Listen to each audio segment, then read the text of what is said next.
A pathology resident remembers her first time advocating on Capitol Hill. What am I doing here? How am I going to talk to these people in suits, and try to get them to make policies that actually we care about?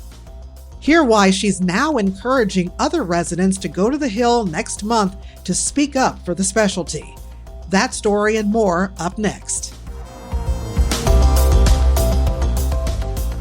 This is Path News Network Daily Edition from the College of American Pathologists. I'm Nancy Johnson. It's Monday, March 23rd. Junior members of the CAP tackled timely topics like the evolution of diversity in pathology and training in an increasingly digital field when they gathered in San Antonio, Texas on Saturday for the Spring Residence Forum. Pathology trainees made meaningful connections and heard real-world advice on becoming a junior CAP inspector, getting involved in advocacy, and joining committees. Residents also got valuable insight on contract negotiations and how to navigate today's job market. The House of Delegates Pathologist Leadership Summit happening next month in Washington is the place to be, even if you're a resident. Dr. Agnes Udo is a fourth-year resident at the University of Texas Medical Branch in Galveston.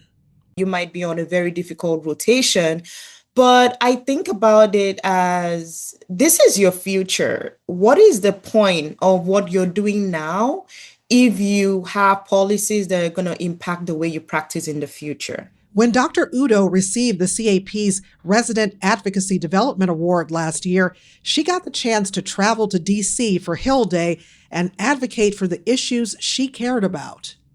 I could also, help with things like how residents get their tuition reimbursed and all that, which are things that are also discussed during these advocacy efforts. She admits she was initially intimidated by the thought of meeting with lawmakers. What am I doing here? How am I going to talk to these people in suits, but I had a lot of, help from all the other delegates that were there. There were lots of sessions that really prepared us to, be confident and just speak with passion. Throughout the year, Dr. Udo has stayed connected and invested in the policy issues the CAP is advocating. If you're not at the table, you're on the table. So if we're not making our voices heard, we're going to be chopped off, and we don't have any right to complain if we didn't make our voices heard. Join a CAP webinar this Wednesday afternoon to get a sneak peek at the issues and find out how to prepare for Hill Day.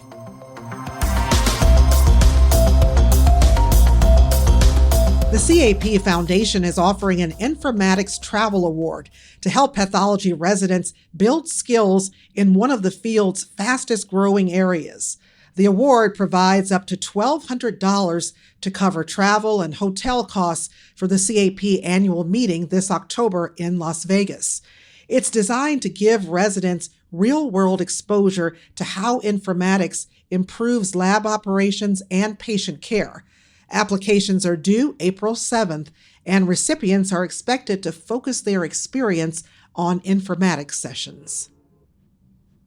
And finally, the American Board of Pathology is updating how it identifies pathologists who are retired versus those who are still practicing. If you were certified in 1975 or earlier and you no longer have an active medical license, you'll automatically be marked as retired starting July 1st. If you're still working but fall into this group, you need to tell the American Board of Pathology before July so they don't mistakenly list you as retired.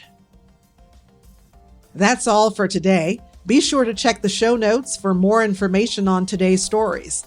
Watch your email inbox for more news like this in the CAP's advocacy newsletter every Tuesday and our weekly edition newsletter on Thursdays. We're back tomorrow at 5 a.m. Eastern for another episode of the Daily Edition. I'm Nancy Johnson. Have a great day.